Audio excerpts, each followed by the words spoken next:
This is To the Bar. Strength in every story. And now for today's show.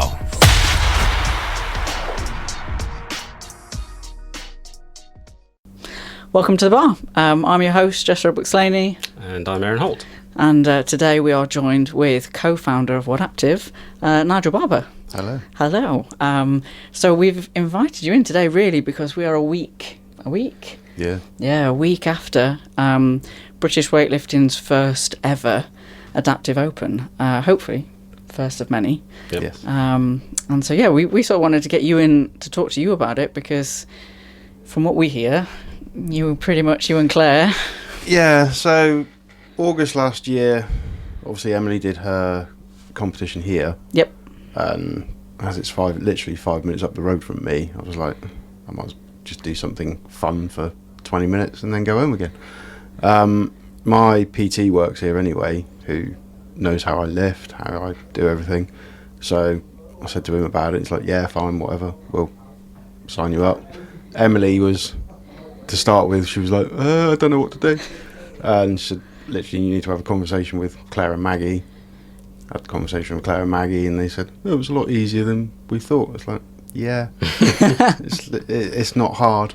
Yeah. Any adaptive comp, it's not hard to set up as long as you're prepared to be open and listen to listen to the feedback. Anybody will do. Yeah. So that's the first time we saw adaptive lifting was here. So we're at Winners 2000, and that was Emily Muskett's Lift Me Up comp, but it was joined with the British Open, wasn't it? So did you enter under the British Open or under Lift Me Up? Or? I didn't enter under anything. I was given an invitational. Oh, okay, nice. So me and Abby, they just told us to just turn up and do the comp. Yeah, nice. And then we got a shiny gold medal at the end of it, which is great. So it's like, I mean, if that's all you've got to do these days, then that's fine. That's a whole different discussion. Yeah. If all you've got to do is turn up and get a medal, it's a whole different discussion. It's not a participation medal. We turned up. we did turn up. We lifted. Yep. Yeah, we spoke to Abby at the Adaptive, and anybody who hasn't seen that interview, I would highly recommend that. Yeah. It's only 4 minutes long, but yeah, she was. It's Abby, and her mannerisms are very entertaining. I could talk to her all day. She just, had a go at me for being short for a lot of the conversation. Yeah. Which was great. I saw her at the weekend actually, and I said, I'm doing this on Monday, and she's like, oh, say hello. Bless her. Yeah. It was really good. It was really good. So obviously, you came, and BWL were obviously presumably saw that it was a lot easier than. Yeah, I mean they were. I think they were taking a lot of their stuff from the powerlifting. Yep. Thinking, oh, it's going to be on the same lines of that, but in actual fact, it's a lot easier. Admittedly, I wasn't expecting to have Olympic level judges here to stare at us and go, yes, that's a good lift or not.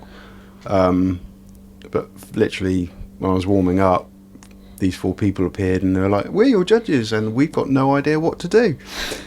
So literally showed them my range of movement, and they all went away with, well, that was a lot easier than we thought. Yeah. Because for some reason in their head they got it that it was going to be really hard to judge. I said, no, once it's past this level, it's either a yes or a no. Yeah. And then that's determined on yourselves. You'll know if the lift goes up or not because you'll see it on my face. And if it doesn't, then you'll see the other face of me being annoyed. Which no poker face then. So this is where my advice to all lifters of just style it out goes out the window then, is it? Because I tell everybody just pretend. If you haven't got a lifting face, there's no point in coming up. Yeah. But yeah, they did that. They saw us both lift. A lot of people, even in the crowd, were surprised at how Abby lifted when she went on first, and the fact that she was doing a one-arm snatch. Yeah. And a lot of them were like, well, how the hell is she doing that when we struggle sometimes with double arm? Yeah. Just on a warm-up day. Yeah. And then I turned up, and there's people. I remember seeing eyes on me, going, "How's this going to work then?" Yeah. And they saw what I could do, and away we went. Yeah. And then obviously Claire and Maggie asked for feedback, gave them the feedback and said, so when are you doing a proper one? Yeah. The knowledge that I've got and that Craig's got of adaptive athletes, it's easy enough to sort of transfer it over and go, this is what you need, this is divisions. You can go from there and then just add in your BWL blurb that you need to add in. Yeah. I love the idea that you effectively entered the competition. Contacted Emily and said, "I want to enter," and it's sort of a shame in the way that they hadn't got that sort of thing in place anyway. But it's nice to have forced them into thinking, actually, why are we not catering for them? I would admit I kind of forced the hand, but for what the event is and the fact that it is only 2 movements that a lot of para athletes can do, it's surprising it's taken this long to actually happen. Yeah. But now it's happened, and I think they had 17 on the day, and I've had people going, when's the next one? Yeah. I mean, it was, I have to say, the vibe, everything about it was pretty incredible. I mean, it was, I don't really know how to describe it. What I loved about it was the camaraderie, and it did remind me of some of the original Masters events that I went to, where everybody was just mates and cheering everybody on, and I really, really liked that. And it did go, not that I was expecting it not to, but obviously it was the first time BWL have tried something like that. And even on the best of days at the British, when we're all prepared and good to go, things go wrong. And I thought it went really well. Yeah. From running WODAPTIVE to doing that was easy. Yeah. WODAPTIVE's a lot more involved. You've got so much more to do. Yeah. I mean, hence me not being a CrossFitter. There is so much more to do. But CrossFit's fun. I don't take away from the fact that it's fun. I just take away from the fact that my brain can't hold any more than the 2 movements, snatch, clean, jerk. So that's so much more. See, now you've put yourself out there. You need to come and do an adaptive. Come and do our adaptive pairs comp. To be fair, this is what Jay said to us, wasn't it? It was like, we pair with him. Yeah, just go and have fun. Yeah, just go and have fun. See, what's stopping you? But you're going to make me row, aren't you? I've heard your programming. It depends who you're teamed up with. So if you're with a seated athlete, it's on ski ergs. Okay, I'll do a ski erg. I do like a ski erg. So if it's a seated athlete, it's a ski erg. I prefer a ski erg. So pair me with a seated athlete and we're on. We're on. What have you heard about my programming? You told us about your program. Yeah, you literally sat and told us that you program like a demon. Well, you can't make it too easy. No, there's that. So I think it's probably a good idea now to talk about WODAPTIVE, your experience. I mean, how did you get into CrossFit anyway? I mean, so CrossFit for me, I was training in a normal gym with my PT here at Winners, James, and I was just going through the motions of stuff. I just fancied something different to push me. And he's done CrossFit. It'd been floating around. I previously had a clothing brand that I used to go to CrossFit boxes with. Seen it all there, and it's like, I'll give it a go. My first experience was I was told that I couldn't do it. So I was like, okay. So I started doing bits here at Winners. And then through Winners and doing other comps, came across Martin at CrossFit Pi, he's my coach. And from him, he pushed me towards doing more and more CrossFit. And I love it. I love doing the work. Doing a workout and doing EMOMs and stuff like that. All right, some of them are a bit disgusting, but I find the way that the movements go is a lot more tailored for me. Yeah. Than just coming to the gym and doing 5 sets of this, 5 sets of that. I prefer everything all in one go, and you're actually pushing yourself a bit more to try and beat a time and everything else. And from that, my journey continued. I went to one of the first adaptive comps in the UK years ago, and it was bad. It was badly planned. I didn't even know what my workouts were going to be until 10 minutes before. Oh. So that was that. Just carried on doing CrossFit. Then obviously adaptive open first one ever. I was in the early stage discussions with CrossFit about the adaptive open, giving ideas. Oh wow. There was a little bit there of that. They kind of listened, they kind of didn't, because for them themselves they didn't know how to do what way they wanted to go with it or anything. I tried it for a couple of years and I got a bit disheartened because it wasn't geared to me. It was still in the beginning process, so they were still learning, everybody else, and I was just doing local comps at CrossFit Pi with friends. Yeah. And I thought, well, if I enjoy doing it with friends, surely others will as well. Yeah. Obviously Ben, who I do it with, I've known Ben for years through the CrossFit scene. He's got the passion for doing and training adaptive power athletes and stuff. Craig I came across at an event at WIT. Oh wow. And we kind of came together and went, I turned around and said to him, I've got this idea. I can back it financially. I just need the help to do it. Push it over the line to get it going. And they were both on board. So is WODAPTIVE, is it a competition or is it like, because we were talking about this on the car, because obviously we're in Devon, so it's just had a good old drive, and we were trying to, because I was sort of saying I thought it was a competition, but actually having met you all, it feels more like a social scene, like it is online club, it is a competition, but it's more than that. It's become a community. Exactly. Yeah, that's maybe the word I was looking for. The competition aspect will always be there, but you'll always get the community side of things as well. Yeah. I mean, this weekend I was in London and I saw Natalie, and I saw Ben, and I saw Abby. Yeah. So you're outside of the competition setting, but you've built the community. But we've got the community as well. Yeah. And I'll be honest, I'm 95% of the comp is run by me. So it's me in the background sorting sponsors, sorting out the workouts, sorting all the paperwork, everything else. But I'm talking to the other athletes in the UK to just check up on them, see how they are, and it's not all about just a comp. Yeah, it's more than that. There's more to it, and that's what I wanted to create. Is you've got the community aspect, but you're also coming along to do the comp. Possibly for the bragging rights, possibly for the dark humour, whichever way you want to go with it. The dark humour is very much there, which I'm sure you might have come across some of it at the... Love it, yeah, fits right in.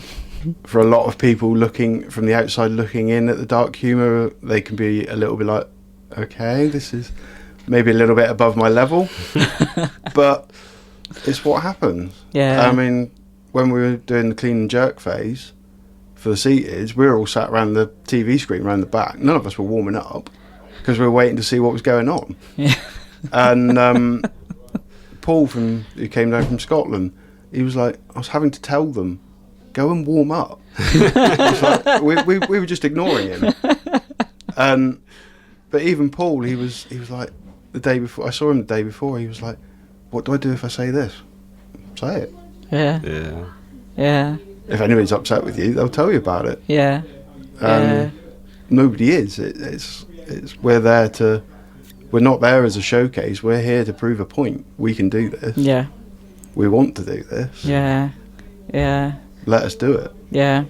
I think that ties in really nicely with me keep trying to drive people to listen to what Abby said, because there was something that she said that really resonated with me, and it was, we're not more impressive, we're not worse than, we're not less than, we're not better than, we're just the same, so just treat us the same. Yeah. And with the way she said it, I think it clicked with me, because I did watch her snatch and her clean and jerk and go, that is so impressive. And I think it's I think I can still say it is still impressive, because she was snatching more than I do sometimes struggle to snatch with both my arms, and I can't actually imagine finding balance when snatching a single arm. But then the way she described it was, well, that's how I've always done it. Done it. So for her, that is normal. So for her, I mean, absolutely. to get a true understanding of a seated athlete trying to do clean and press, sit on a box. yeah, Do it from your lap. yeah, You're not engaging your legs at all. yeah. It'll give you a bit of an understanding. So that kind of ties into one of the questions I had. So obviously, British Weightlifting, they've done this first Adaptive Open. It went, as far as I'm concerned, really well. Everybody loved it. All the TOs loved it. The staff loved it. It's obviously a trajectory they're going to stick to.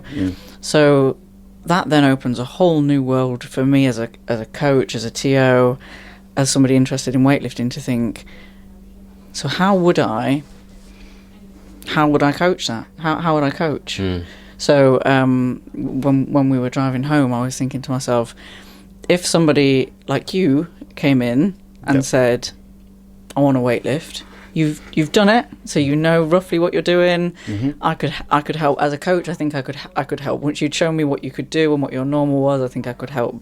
But if someone had never weightlifted before and they came in and they were a para athlete and they said, I want to do this, I'm not sure how I would approach that. So I need to try and figure out how, as a coach, just do it. Just okay. That's an interesting answer. Okay. You go back to the fundamentals of CrossFit.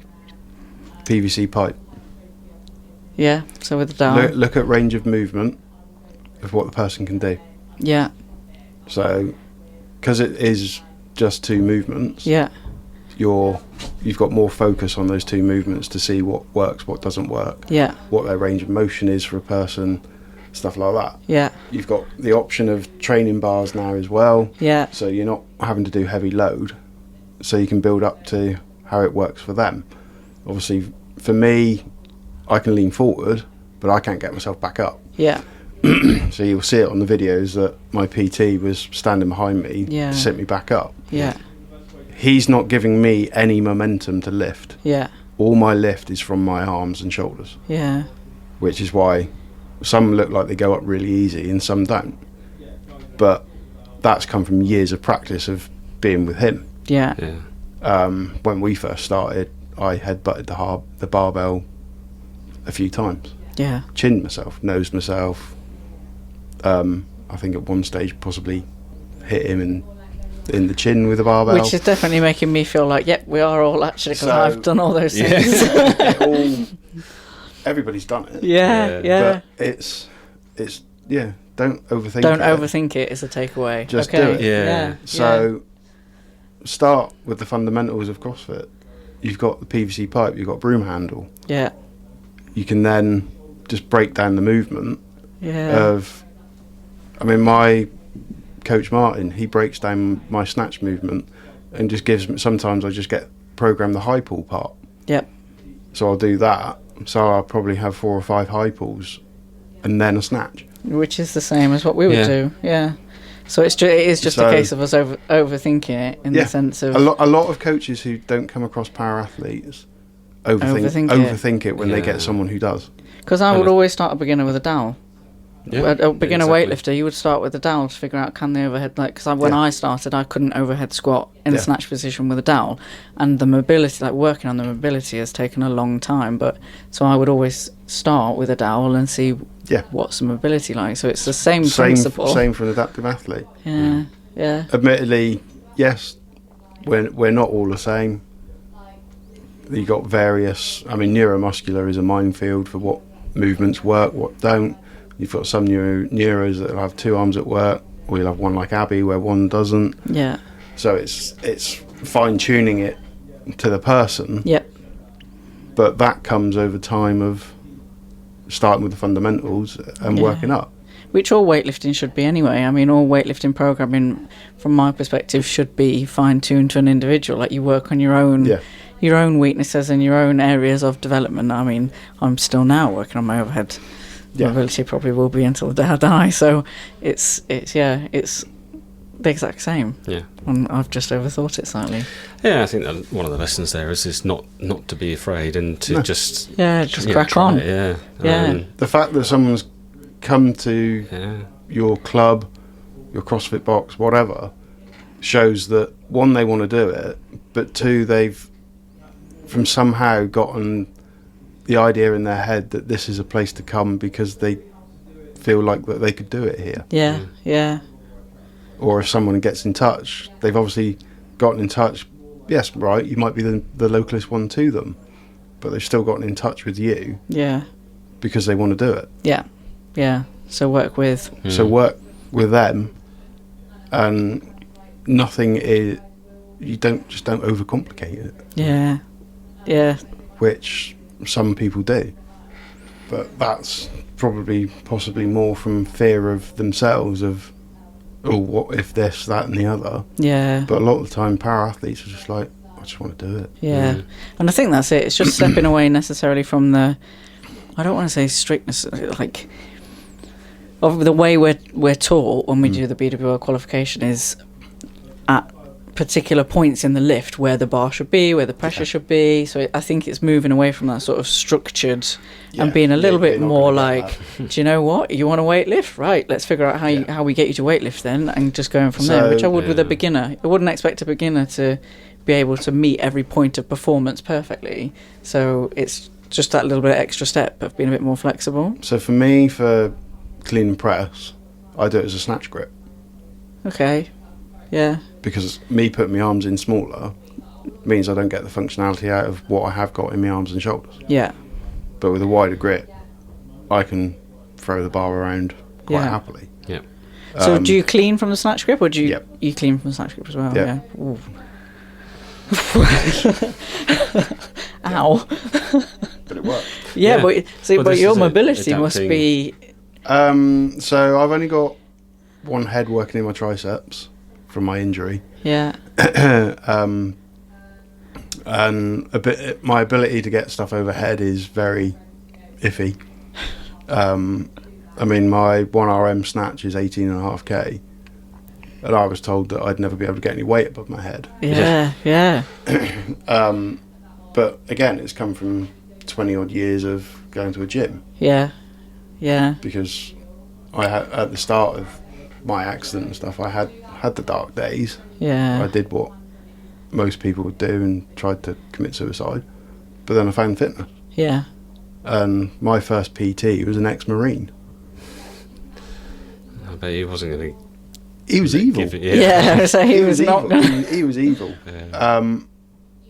But when I first met him, I couldn't lift a 1 kilogram dumbbell. By the time my time ended with him, because the gym shut, I was up to 6-7 kg dumbbells. Yeah. I mean, that's powerful though, isn't it? To go from being in that dark of a place to 6 kilo, 7 kilo dumbbells overhead when you've been told you're never going to be able to do any of those things. That, obviously over 20 odd years, I can snatch 18, well, my 1RM's 18.5k. Yeah. My 1RM cleans 30. Yeah. Randomly, I can sled pull 150k. Bloody hell. But I don't know how. Just take it. Yeah. I can't. I mean, there's certain areas of my fitness, the numbers are low and some are high. But it's stuff I've built up to. Yeah. But yeah, 100 and 150k over a 1 meter area I can do. Yeah. Oh yeah, it just shows the power of sport for me, and so it makes me think. I'm glad. We might be a little bit behind, but also in the sense leading the way in one way for weightlifting. Yeah. Because I don't really see any other weightlifting federations doing that. So we might be behind CrossFit, but at least we're ahead in weightlifting, because if getting involved in the sport can help anybody get from that space. Yeah. I mean, for me, lifting for me, I mean, my go-to is cleans, because it just, I can zone out quite easily. Bang, 18k cleans out till the day the cows come home. Yeah. But it relaxes me. It's made me stronger.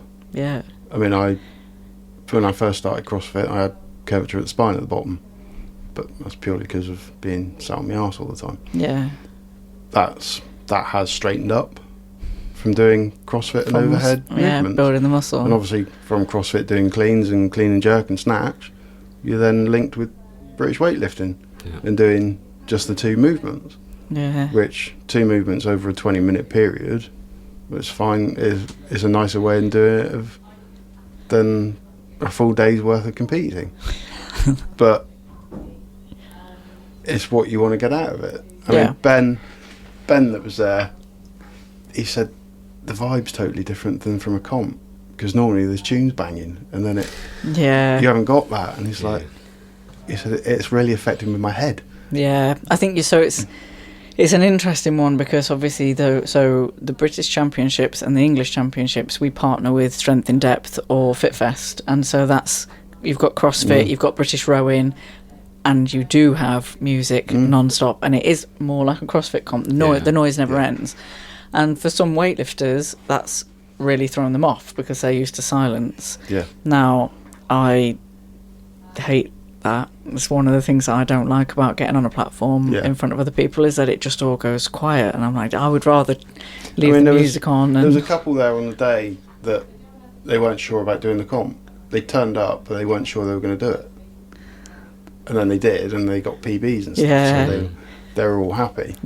But, a few of them were like, can't deal with the fact that it's silent.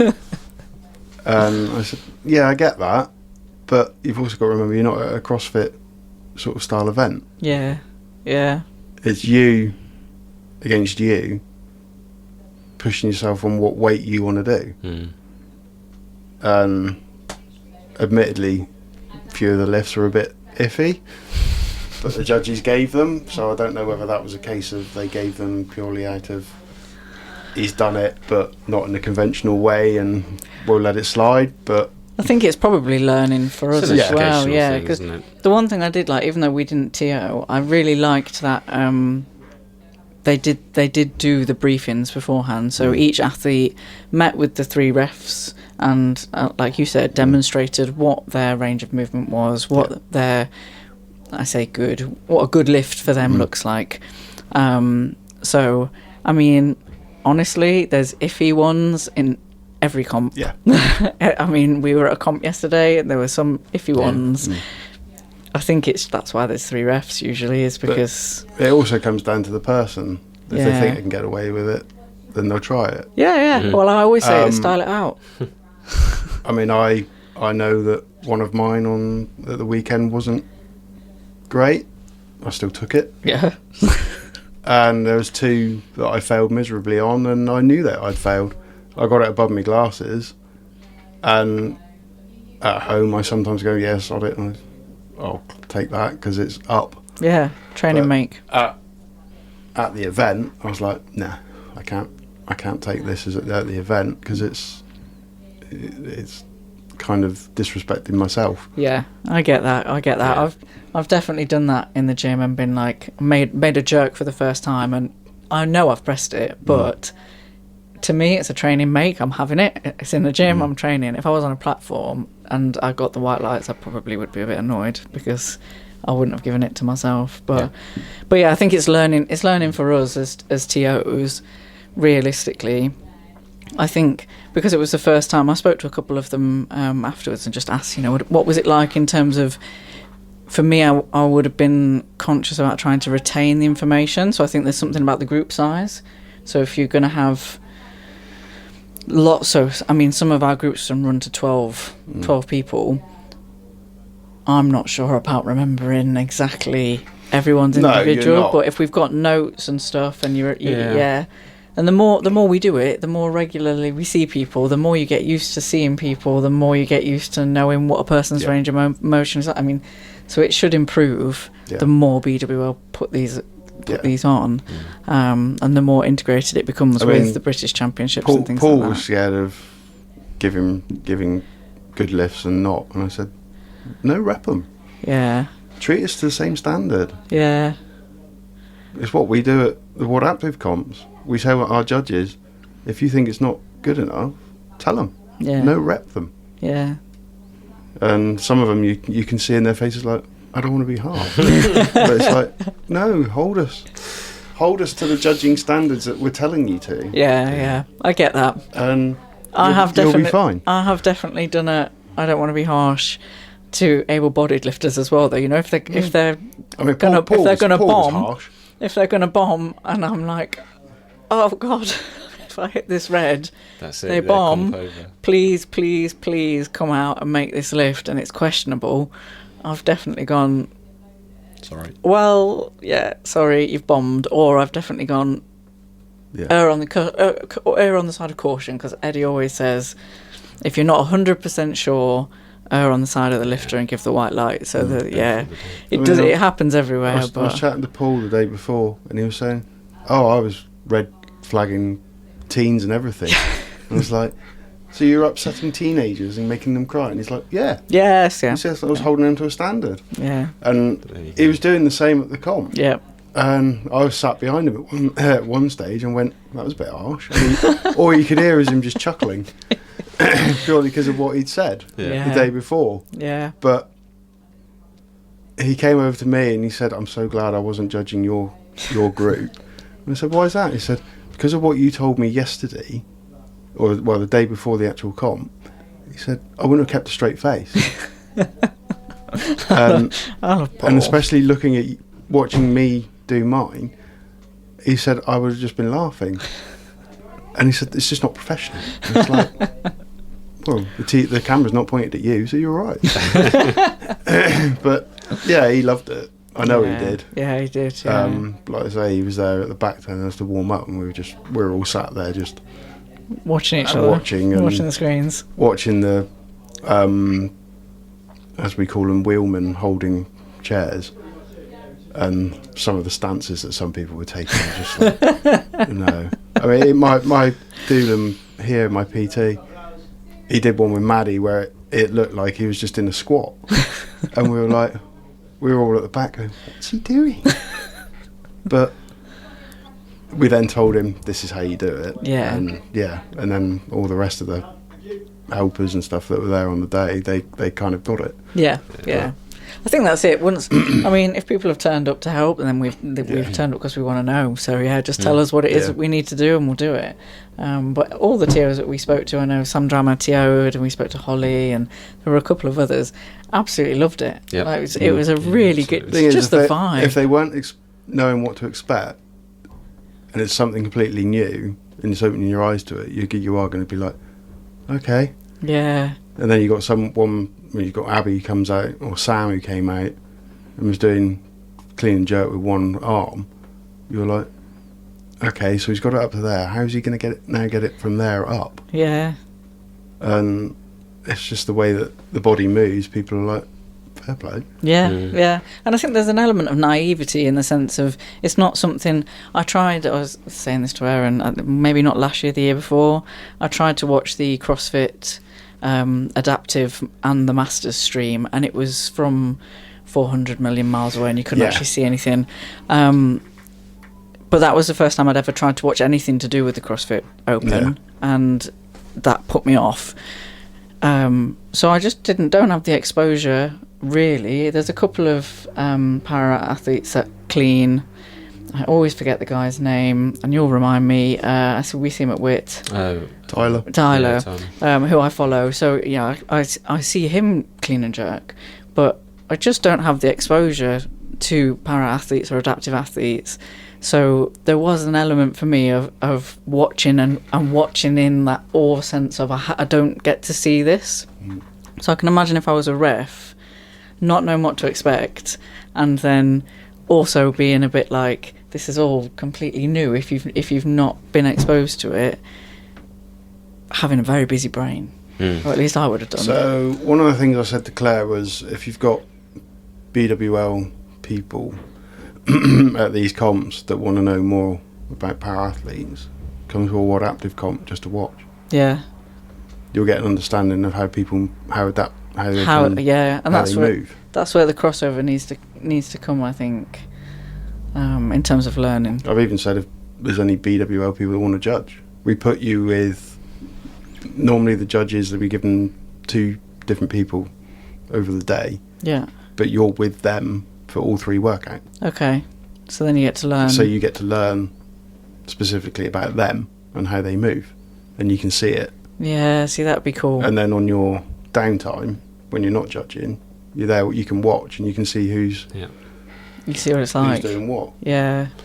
So I was going to I mean, I think certainly from the technical official sort of perspective, there's it's that learning, and there's no real need to have sort of separate pathways or qualifications. But certainly from the coaching side, I think BWL need to sort of really look and invest into that.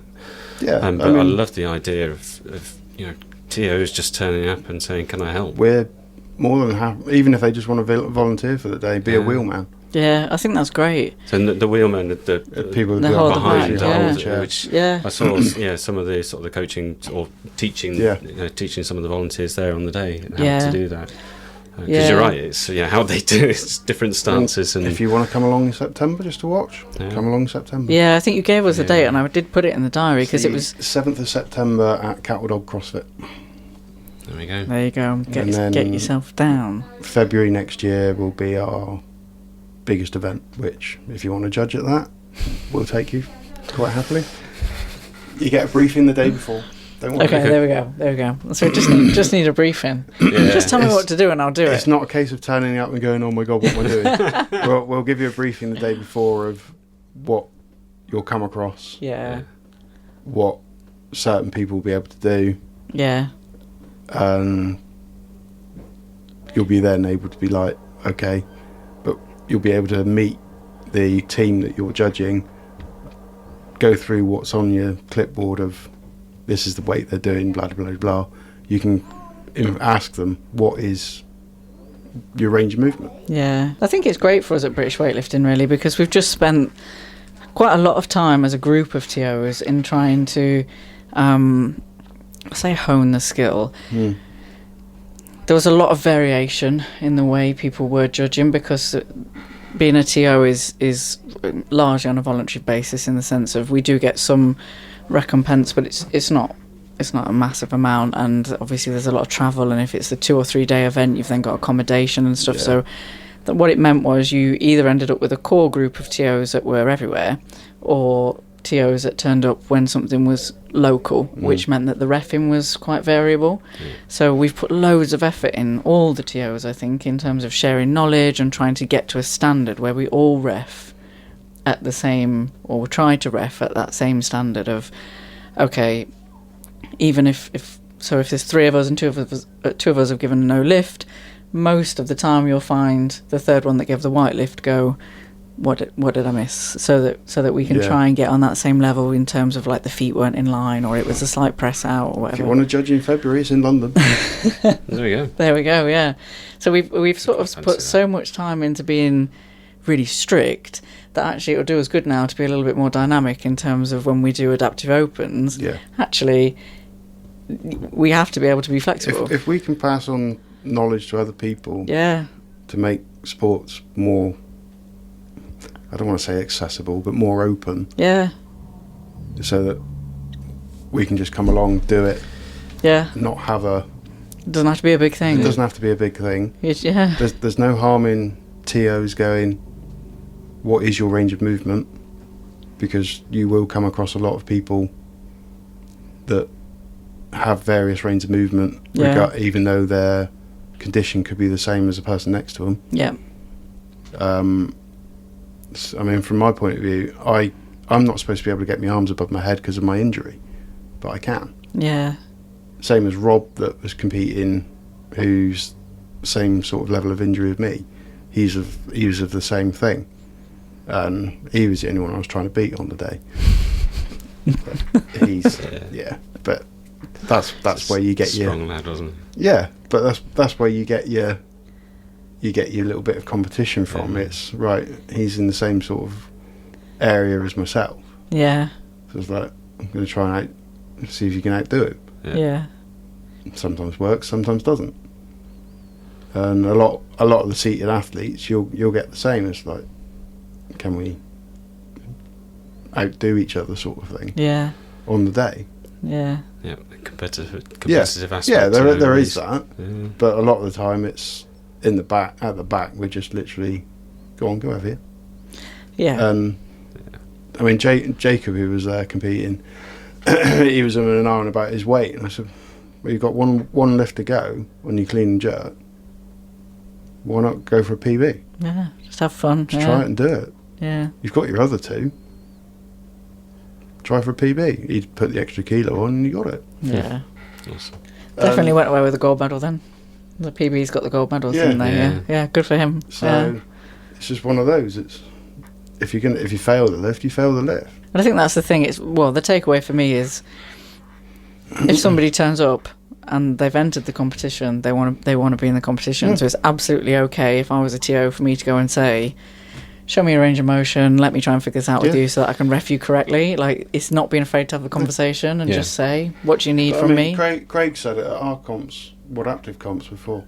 He said, don't be scared of no repping. Yeah. They're not going to get we're not going to get upset. Yeah. Hold us to a standard. Don't. Yeah. Probably going to get more upset if we don't. Then Because some of them will be like, that was a bit questionable, but I got away with it. Yeah. But just no rep them. Yes, I think that's what I do. I sit there on comp days, and I'm sort of rolling around, and I'm like, no rep. So Aaron and I were talking about the other day. We were talking about making T-shirts with quotes from podcasts because we'd had a couple of people say some really cool things, and I reckon yours are going to be just no rep 'em. Yeah. But I like that. I was at one of the judges' briefings before the Southampton comp that we did last year, and Alice, who was there, she was showing a movement, and I was sat behind her, just listening to what was going on, and I literally sat there and went, no rep, and she went, it so was, and then she saw it was me, and she was like, oh. But I do it on Instagram as well. Yeah. If certain people, you'll see their movements, and I'll drop them a DM and go, that was a no rep. People know it's just me being me. Yeah. Because I go and compete at other comps and stuff. I've got one this weekend at Hambo Foundation, and I know full well I'll get stick from people up there that they'll be coming over going, no rep. But it's what it is. It's one of those. I mean, there's for comps in the UK, there's not masses out there. I'm trying to change the narrative. Definitely changing the narrative. See what we can get out there. Yeah, see what extras we can add for next year. But the big one was getting British Weightlifting to do the Adaptive Open. And I don't think that's the last. I don't want to even say that would be the last Open. Like I can see how this will fit in with the wider competitions. I can absolutely see how this would fit in with the British, how it would fit in with. I mean, one of my favourite things last year at the British was that we had the seniors, the senior weightlifters, the masters, and the powerlifters all warming up, all in the same space, all behind the scenes, and I loved that. I love that the masters are with the seniors, and some of the seniors are actually juniors that have qualified as seniors, and the fact that it's all inclusive. So you've got 17-year-olds looking at 81-year-olds. For me, at that point, was showing that the sport had longevity. So then when we also had the bench press, I mean, I was watching, I can't remember the guy's name, but he was bench pressing an amount that I could never even dream of getting off the ground, and it was so impressive, just because I've never seen a bar bend that way in a bench press before. Mm-hmm. But bringing us all together just makes it more like, British weightlifting isn't just weightlifting, one word. British weightlifting is powerlifting as well. Yep. And so actually we are all, and we should all be one together in that back room. And so I really loved that. Yeah. And so I can absolutely see how in future the British champs, the English champs, why not? I mean, you've got CrossFit there, we've got Strength in Depth, you've got the British rowing, we've got the setup. I mean, I'm saying why not, and adding loads more. Maggie will be loving this. Adding all of this to Maggie's place. I did mention it to Claire, and she said, I don't think it'd happen for this year, purely because we've got so much to get through. Yeah, this year maybe not, but next year. But yeah, I mean, if it gets to that level, great. Yeah. I don't see why it shouldn't. No, me either. Obviously, they might need to look at people's movements a bit differently and just say, this is what you need to do. Yeah. But it can certainly get that far. Yeah. It just fits in nicely with the way Matt's taking British weightlifting, and the way we keep talking about it in every episode, but the way CrossFit and weightlifting come together as well, for me, it fits in well. Yeah. I think so. That's obviously the vision. That's where we need to get to. Yeah. I think the other part to that is, just, as you said, volunteers who come and do stuff. So it's our responsibility. We can't expect British Weightlifting to suddenly stick us all on a course or do something to sort of help progress our knowledge. It's turning up to turning up to WODAPTIVE, and I'm happy to work with Claire and say, put it out there to TOs and stuff. And you would get the TOs go, I reckon. Yeah, absolutely. You definitely would. There's no entry fees. Just come along, watch what's going on. Yeah, it'll be something completely different than what you're used to. Yep. But you'll see para athletes moving in ways you probably couldn't see. Yeah. I mean, there's Ben who did the weightlifting. He was at Tyler's adaptive throwdown at Gymshark, and he's there on doing ring muscle ups and skills on his chair. On the rings. Yeah. So we spoke to him, didn't we? Yeah. I think he was one of the guys. He's the crowd surfer. Yeah. He was one of the guys that was a little bit. I got a rep. I shouldn't have got a rep. But obviously, I mean, if you're strong enough to be doing ring muscles up in a wheelchair, then I'd be pretty pissed off if I was getting a rep for something that I knew was a no rep too. So, But I think people will bite your hand off at the idea of being able to come down and do this, especially the TOs, and especially the idea of either judging or joining a judge to get that exposure. Yep. Because, I mean, a lot of us give up our time anyway, so it's because we want to. It's because we want to learn. We want to do better. So the February comp, in theory, Claire will be there again for registrations for. Yeah, tell her to fling it out to the TOs. But I did say to her that she'd be able to possibly put on a demo. As well for whatever's around. But we're always open for judges and volunteers and stuff. Yeah, down for that. If they want to come along just to see how people move and what they'll come across. Yeah. For something that could be 4 months later. Yeah. Because a majority of the ones that do our WODAPTIVE comps would probably come and do the British weightlifting. Yeah. So you're seeing the same person in a different context. And it builds the relationships as well. Yeah. That was another thing that Jay said to us about, it being like a second family, and like you all just support each other, and there's absolutely no reason why we can't all be like that in terms of supporting each other and getting to know each other, and it not being two separate things.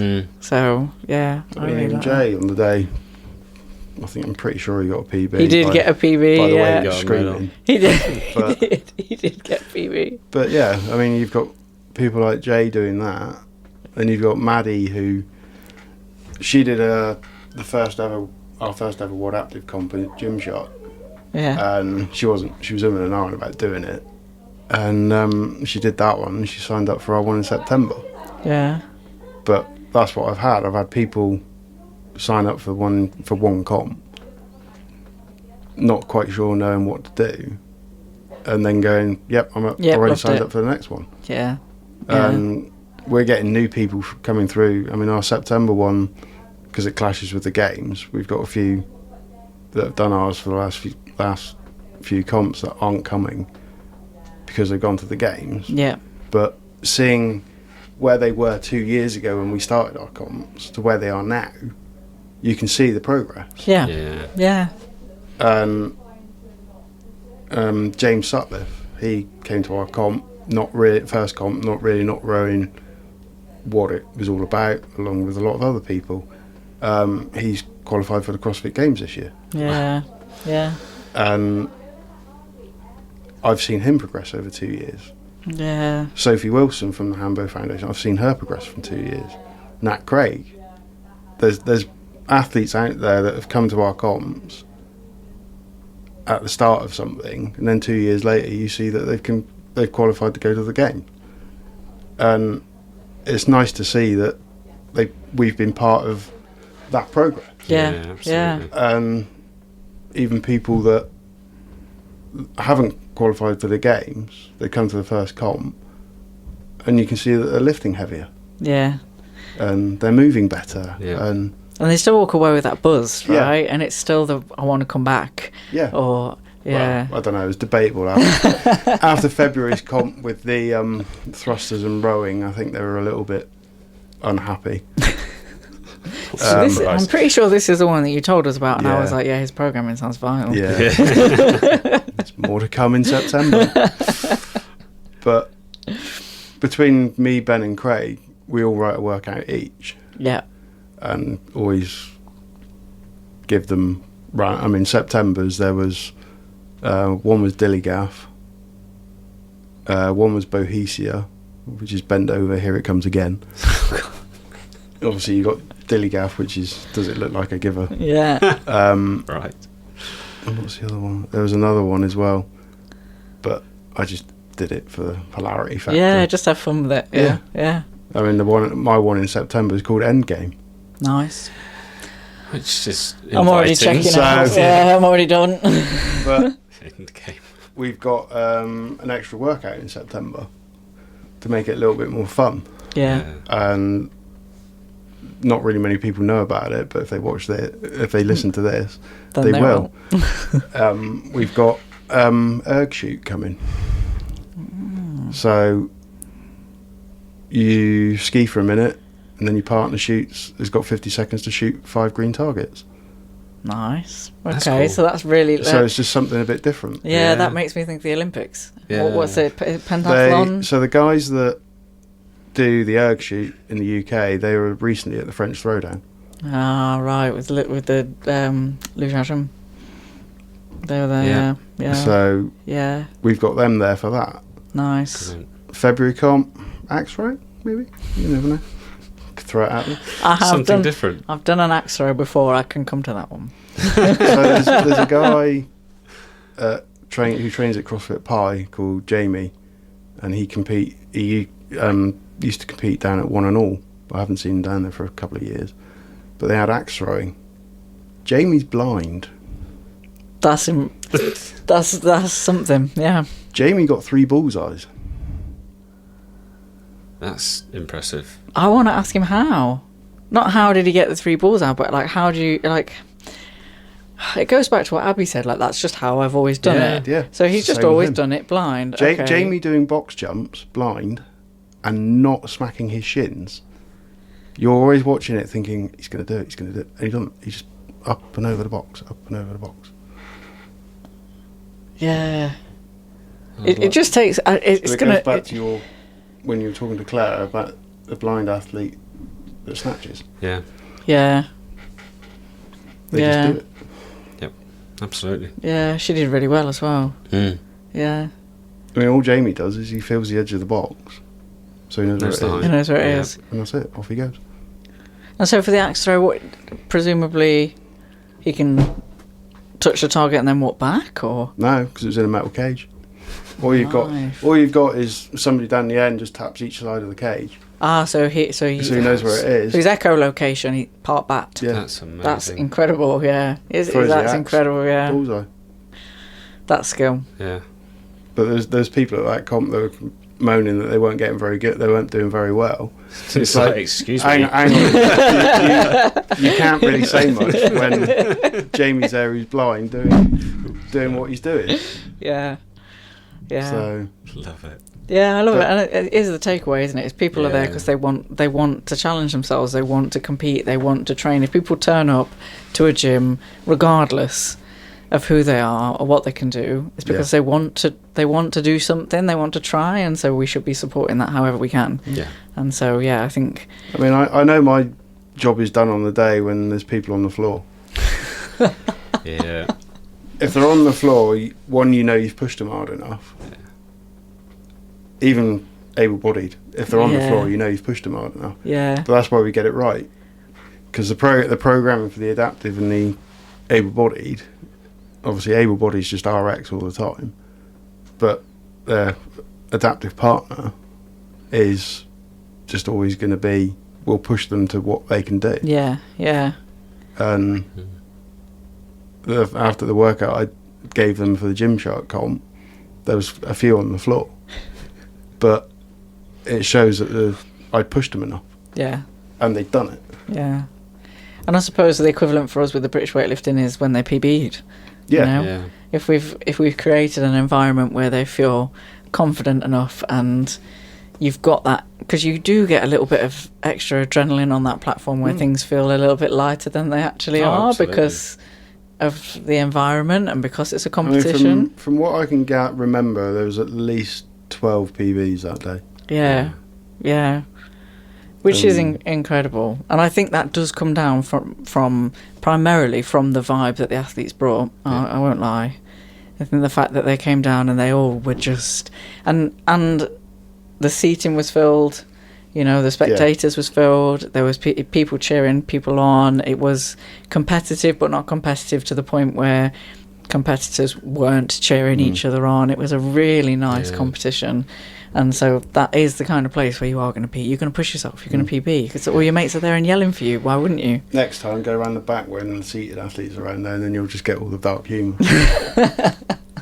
I love the dark humour, is my favourite. Us just sitting around the screen going, is he going to get it? Is he going to get it? And you're screaming at him from the back. But it's what Paul was saying. It's like we were having to tell them to go and warm up. And it's like, we didn't want to. We were watching what was going on. Yeah. I personally love the dark humour. I think I was telling Abby about a guy that had left an offensive comment on a video of mine on Instagram onto the bar. Sometimes as a female, the men don't interact all that well, and she'd made a comment about sending them her way because she's got one really hench arm. I just loved it. I was like, do you know what? I'm betting on you. I'm betting on you over the guy on the sofa that's making a comment. Beefy and Rexy, as she calls them. Beefy and Rexy. Yeah. So she does have one really hench arm. Good. But it is when the comp that I did with Abby in March, and she was there, she did 55 kg snatch. Yeah. And there's people watching, standing behind her, and I, because of the way I was sat, I could see them. Yeah. And they were all like, how? Yeah. But we also had Henry Dunn there, who's lost part of his arm. And he was doing toes to bar. With one arm? Yeah. So his other arm is through a loop on the thing, on the rig. But he's there doing toes to bar and banging them out. Wow. And you've got people watching him, but then he's doing bar muscle ups as well. With one arm. And you've got people in the crowd going, I can't even get one with two arms, let alone him doing it with one. I mean, there was people there and they were just like, how? Yeah. And fair play, but how? Yeah. You just don't think about it, you just do it. Well, that's the thing, isn't it? It's as Abby said, I asked the stupid question of how do you lift with one arm? How do you find that balance? Well, that's how I've always done it. I don't know how it feels like to lift with two. No. I'm like, okay, that's a good point. But you adapt, don't you? You work out how it works for you, and you go for it. Yeah. And I suppose the only difference to that is if you were in the sport or in a sport and then got an injury, and then. But again, you relearn, don't you? So then that becomes how you've always done it since this particular point in time. So it's not it's still the same thing. It's still this is how I've always done it in this way. So And any movements take out a certain aspect. So you could snatch with one arm. I have tried. I've tried. I snatched the bar, and that was enough. But you could try it from a seated position. Sit on a box and try seated snatch. See, so this is when I got into my head. When I was just saying to you, like, how would I coach it? That's where I got into my head, because I was like, okay, so if I tried doing a clean seated, because obviously when we coach leg drive, even foot pressure, can't do any of that. But what about people who can't engage their core muscles as much? How exactly? Yeah. So tetraplegic, you're not able to engage your core muscles. So now I need to try and do it without doing that. And so it did give me an element of, there's a lot of variation here, but there's also, again, without trying to then fall into this we're not more impressive thing, I was then impressed of like, I can't do this. Yeah. But then that's not how I've always done it. No. But it is how you've always done it. So it's just acknowledging that it's the same, just different. Yep. But if you go away, try a snatch. Yeah. Seated. Yeah. One arm barbell snatch is fine. Yeah. And then seated barbell snatch. Just sit on a box. Do a snatch. Yeah. Yeah. And try not to use your legs in any form. And that's the thing, isn't it? It's just really, Yeah. because you use your quads for everything. From strength and literally everything. Tricep pull down is using his quads. But so... But the one thing that you'll notice is how much weaker you think you are. Yeah. Yeah. So I'm going to give it a go now. What's your 1RM snatch, roughly? 62. Yeah. Doesn't, yeah. When you do it with 15k barbell, yeah. you'll think it's heavier. Yeah. Yeah. Yeah. 100%. Yeah. And I think there you go. There's a lesson for all the TOs that are watching. You know, if you're intrigued, you want to know how this is, how to judge someone, or TO someone. Yep. Then try it. Yeah. You know, work out how you clean and jerk, do Give that it a go. yourself. Yeah. clean and press, clean and jerk, however you want to call it, and Yeah. snatch from a seated position. You'll know how it moves. Yeah. Just sit on a box and do it. Just try. Yeah. Yes, all right, your back will engage, whereas majority is some people's don't. Yeah. A majority of seated athletes, their backs do engage, because there's not many tetraplegics that do weightlifting. Yeah. I mean, there's myself and there's Rob. I don't know of any others Yeah. that... I haven't come across any others in the UK yet. Hopefully we will. Yeah, hopefully you will. But at the moment, it's me and him. They're the only ones I kind of know. There's Kylie Grimes, she's just a beast anyway, from her wheelchair Paralympic days. And there's Taylor Goff, who I know, who's in the quad category, but he's got a bit more movement than I have. Yeah. So you're never going to get the same level of injury and same sort of movement. But it gives you an idea. Yeah. As an able-bodied person, it would at least give me an idea of what it feels like and what to expect. Yeah. And also then it would give me an idea of, well, I know my back's just engaged, so now imagine if that couldn't happen. So just because I can't disengage it doesn't mean I can't then actively think about what it would be like. You've got a week from this. Thank you. Okay. Oh, God. Here we go. And you. Got a week. I've been quiet. You've got a week. Seated snatch.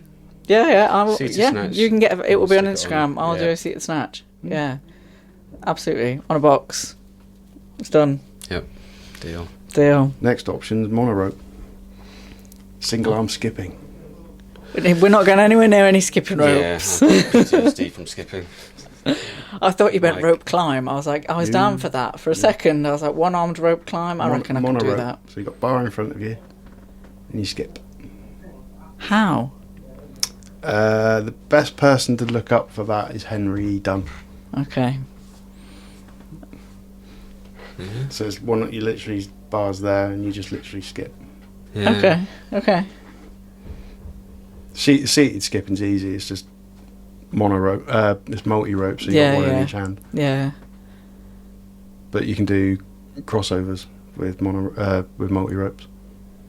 I'm going to look that up. Yeah. There is a woman I follow who is missing part of her arm, and she uses like an attachment for the bar, for the cleaning. Is it Lou Hawkins? I can't remember her name, but she uses an attachment, and so the clean lands, relatively where the clean would land. But then for her to do the jerk, she obviously has to move her hand into the centre or a centre-ish of the bar, and that I think for me is the thing that I'm like. Henry will clean and press with both arms, so you'll have the bar will be at an angle. Okay. So it's resting on the stump part of his arm. Yeah. I think so. The woman that I follow, she's either just below or just above the elbow, so she can't clean and press. Yeah. But she does jerk, but she jerks enough and then sort of moves her arm over. That's incredible. Just the coordination for me as an able-bodied you'll person. see a lot come from the CrossFit Games. Yeah. Of different movements of how people do it. Yeah. A lot from the UK athletes on how they move and stuff. Yeah. That you'll be looking at thinking, how have you done that? Yeah. But yeah, give it a go. Yeah, I kind of want to get to the point where I don't. Like, I kind of want to get to the point where we're sort of that integrated that it's like, yeah, that's how. I mean, if you do seated snatch, the next stage from that is doing it in an actual chair. I'd give it a go. Yeah. I'm gonna do the seated box. Yeah, absolutely. I'm definitely gonna try the box snatch. Come down in February. I'll bring a spare chair. Okay, There you go. there we are. Done. Deal. I'll sit in the chair. Give it a go. Yeah. And then you'll be going, how the hell do you move? Because the amount of, even my carers, they get to sit in my chair and they're like, I feel like I'm going to tip out. But then stick in a barbell. Yeah. But yeah, you there you go. You do the seat snatch. You could be the wheelman. Yeah. There we go. Okay. Deal. Yeah. I'm If she down lands for on it. you, I'm not taking any liability. No, there's no liability here. It's all good. And then what you do I is, need He's insurance. fine. then what you do is you swap. Yeah. Oh, great. Well, I'll go first because I know I'm going to get twatted with the bar because I've seen you snatch normally. Hey. My snatch is fine. But yeah, it's. I mean, if they're there at FitFest, the Hambo Foundation, they had a stand there last year, and they were just showcasing adaptive equipment and how people do stuff. Okay, well, we could maybe go and look at, because that's the December usually is FitFest, isn't Yeah. it? So that would be the English for us. If you're in Loughborough this weekend, that's when the showdown's on. Their comp. No, I'm not in Loughborough this weekend. However, I will be at FitFest in December, so definitely we'll go and they're check there out their for that. store if they're there. Yeah. But yeah, so hopefully we get to a point where we're all on the same platforms at the British, and that's my sort of, having been to the Open and having met everybody there and seen what everybody was capable of, I don't see why. I mean, the fact they had 17 sign up for their first one. Yeah. And it went so well. And the staff, they put a lot of work into it, but it ran so smoothly. Yeah. There's a few. There's always going to be learning. I said a few things to Maggie about what it needed, tweaks for seated athletes. Yeah. But she's taken that on board, and the next one, hopefully, it'll. Yeah, there's always going to be learning, isn't there? And I think accessibility was one of them. Even when you think places are accessible, It was accessible. The only thing I was disappointed about was I was promised a bacon butty, and there was nobody there selling bacon butty. Yeah. Well, Sam here. Yeah, there you go, Sam. There you go. And Next the time. last time we turned up, there were samosas. The whole works. Yeah, so no. Nothing. But great venue. We won't diss him too much. But, Yeah. No. Great venue. We love Sam. Great venue. Next Yeah, time, listen. bring me a samosa. Yeah. That's what I'm saying. Bacon butty. And a bacon butty. Come on all that way, I want a bacon butty. So we are definitely going to see you at the next one then. The next time BW will put one on. Yeah, Awesome. beautiful. Well, as we're here as well at Winners, so Lift Me Up. Yes. You signed up for that one as well. Yep, 2nd of August. Excellent. Great. 2nd of August. So that's when we'll see you next. Myself and Maddie will be here. So you can Brilliant. give me feedback then, because I'll put my video of my seated snatch on my Instagram, and in August we'll just you'll be get DMing me saying no rep already. We'll get you doing it on the day. Absolutely fine. Yeah. We're coming down as to the bar. It'd be a good so- one for Emily Yeah. to do. Emily, there you Here go. we go. But yeah, there we are then. That's the plan. Yep. Yeah, I'm on it. Awesome. Well, thank you so much for your time. You're Yeah. welcome. And for all the effort, actually. For all the effort that you put into working with British Weightlifting to get us to this point, because actually, it's not. I don't want to say shameful, but we shouldn't have to rely on you guys pushing us to do these things. It should be things that we're actively seeking out. But I'm really glad that we did get the push. A lot of it comes from not knowing where to start. Yeah. But if someone reaches out with a starting point, you can then start. Yeah. In fact, I'm glad that you shoved yourself into Emily's comp and said, actually, accommodate me. I can do it, so why not? And then from there, it's grown into something that was so positive and so much fun. And There's more to come. Well, all I saw was going to smiles. say, not only that, but with WODAPTIVE, what you're doing with the Yeah, community. there's a lot more to come. Next year is going to be an interesting year for WODAPTIVE. All right, well, thank you very much. You're welcome. And It's been good. we'll see you in a month when Yeah. I do I'm going to do some beforehand. But Yeah, practicing. at Lift Me Up. And we'll see you there. Yeah, cool. Thank you very much. Thank you No very worries. much. There you go. Done. Cool. Lovely.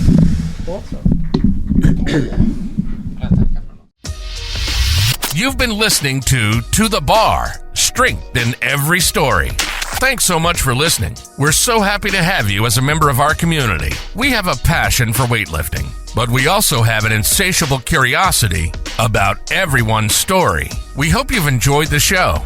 If you did, make sure to like, rate, and review. And we'll be back soon. But in the meantime, find us on Instagram at _2_the bar. And be sure to hit the website at 2-thebar.com. See you next time on To The Bar. And remember, there's strength in every story.